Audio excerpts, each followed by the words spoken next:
Hello and welcome to Coffee with Carey. Thanks for stopping by today.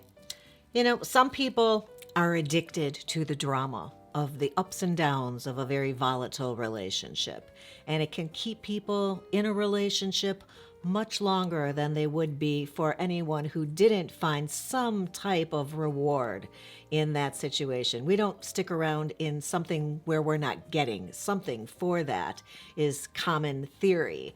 So the ups and downs, the drama of that, the constant dopamine and the highs and the lows can sometimes make people feel that's exciting. And that's a reason that sometimes people would stay together in a relationship that is no longer really working for either person. I have more reasons why people hold on to a relationship that's unhealthy, and we're going to go through those today. If you're new here, I'm Carey. I'm a matchmaker and a dating coach. I'm in Chicago, but my clients are all over. If you'd like to be one of them and you're in the States, I guess I could do international, I think. Does Zoom work like that, international? I've never had an international call. I'm sure it does. The link to that is down in the description below. The link to my channel where people schedule conversations with me. Every day of the week, people are chatting with me. A lot of them came from here. So if that's something that you feel could be useful to you in your dating journey, having me as a partner to coach you through it, or in a relationship, check that out and hit me up in an email there. If you're just here for this conversation today, that's great too. We're going to talk about why people stick around in that situation. That's what's on the agenda. They say hindsight is 20/20 vision, right? Or for short, people just go hindsight 20/20. But sometimes it's very easy to look back at a relationship that's over and go, what did I even see in her? Or you find out afterwards, your family or friends say to you, this whole time you've been together, we were asking, why is she with him? Why? And often they won't even tell you because they're afraid you may get back together in one of those situations we talked about at the top of the show, which is drama, back and forth, on and off again relationships. In the long run, do those work out? Typically, statistically, no. But is there always that rare chance that it could? Sure. So that's why sometimes people will put up with that type of a relationship, hold out hope that it may cure itself of whatever ails it, and not just walk away. These are some reasons that people often hold on longer than they should. If you see yourself in these, that's the point of me making the episode, actually. Number one is fear of loneliness.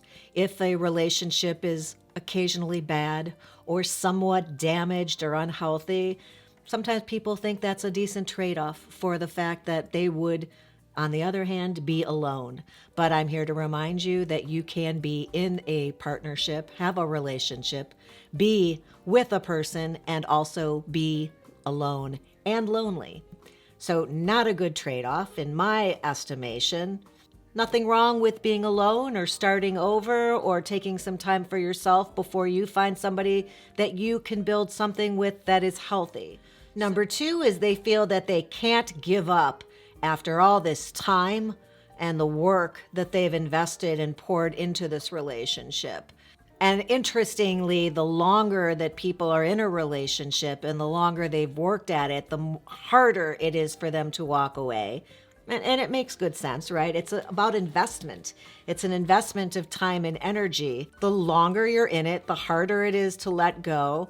But at some point, you need to cut your losses. In some situations, we have episodes about that. I'm not here to tell you when you should leave or why you should leave. I do have an episode about that. I'll link to it here, but that's not why we're here today. That's the reason people stick around longer than they should. Number three, people often stick around longer than they should and hang on to a relationship that they know is unhealthy because they're holding out hope for change. Sometimes they're thinking, if only they would change because they love me. If only they could make this little adjustment, everything would be perfect. Maybe if I could set a better example, I could teach them how to do it. I think they're not paying attention. I've been setting an example and they're not picking up what I'm laying down. Just that constant hope that they're going to turn the corner at some point soon and everything will be hunky-dory at that point. Holding out that hope is my number three reason people stick around and don't leave an unhealthy relationship. And just a reminder there, people show you who they are, and you just have to be paying attention, or whatever that phrase is. There's the phrase. But sometimes people are showing you over and over and over again, over years and years. And if you're ignoring that, that's not on them. They've been showing you for a long time who they are. Sometimes we just need to be realistic and face facts that that's who they are. And you can't make anybody want to do anything except eat brownies. If you bake brownies, everybody will want to eat your brownies. The next reason would be because for some people, it's really hard to admit failure. And I suggest that you pay attention to how many times a day you fail at something. And failure is a very normal happening. I fail at things every day. As I reminded you in another episode, either very recently or very soon into the future, failure is what happens every time you do something right before you succeed. Failure is never anything to stop you from moving forward. Failure is something that you accept so that you can move on to get to a better place. I truly believe that. Next up, this number. If loving you is wrong, I don't want to be right. That song, remember? Sometimes people just feel that the chemistry and so much of this relationship is right that maybe I can overlook all these other things or even just this one thing that just isn't working. But you know what healthy is. You know how this person makes you feel. And you know in your heart whether there's long-term possibilities for this relationship. If it's going to be way better in 2 years from now, or if you're likely to get more of the same. So loving you is wrong. I don't want to be right. Sometimes you need to be right.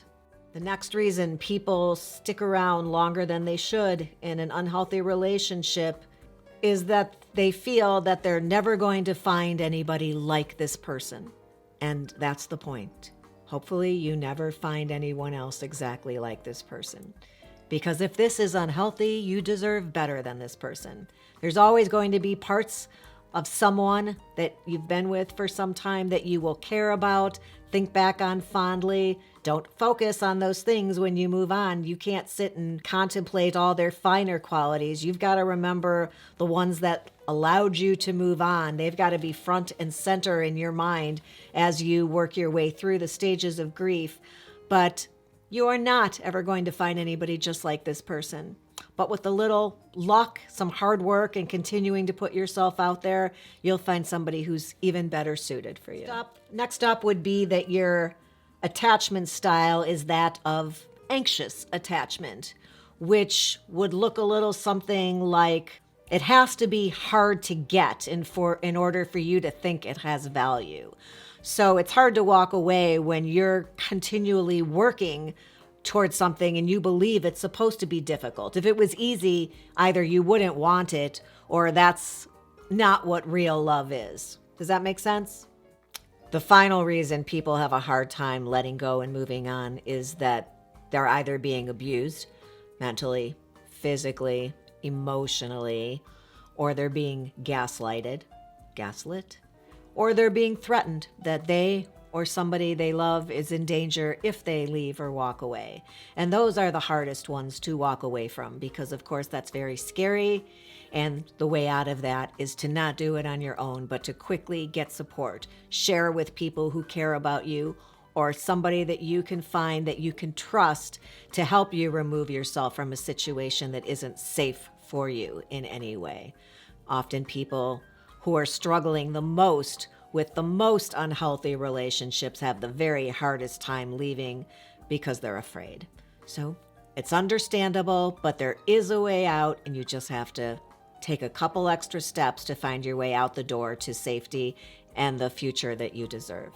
I hope you found that interesting or helpful. If you did, please give the episode a thumbs up, like my mom there is suggesting.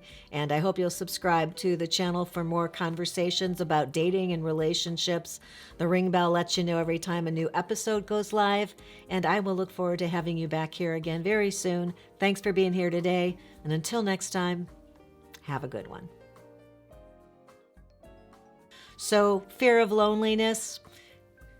That would be our number one reason. That will be our number one reason.